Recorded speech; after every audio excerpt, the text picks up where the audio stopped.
Hi guys, சிம்பிளான mutton gravy எப்படி சேர்த்துன்னு பார்க்கலாம். அதுக்கு நான் 150 கிராம் மட்டன், இஞ்சி பூண்டு பேஸ்ட், அதில் 2 வெங்காயம், தக்காளி, மிளகாத்தூள், கரம் மசாலா, மிளகு, கருவேப்பிலை போட்டு தண்ணி ஊற்றி ஒரு 4லேருந்து 5 விசில் வச்சு எடுத்துக்கிட்டேன்.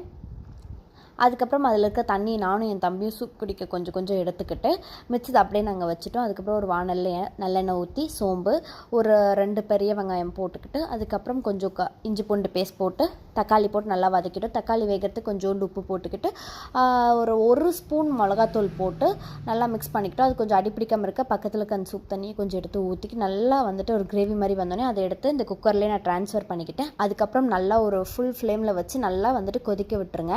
அப்படின்னா நல்லா வந்துட்டு கிரேவியாக திக்காக வரும். அதுக்கப்புறம் லாஸ்ட்டில் வந்துட்டு கொஞ்சோண்டு கருவேப்பிலை போட்டு பெப்பர் போட்டு நல்லா வந்துட்டு ஃபினிஷ் பண்ணிவிடுங்க. சூப்பராக இருக்கும். ட்ரை பண்ணி பாருங்கள் இந்த மட்டன் கிரேவி ரெசிபி எப்படி இருக்குன்ட்டு. பிடிச்சிருந்தா லைக் பண்ணுங்கள்.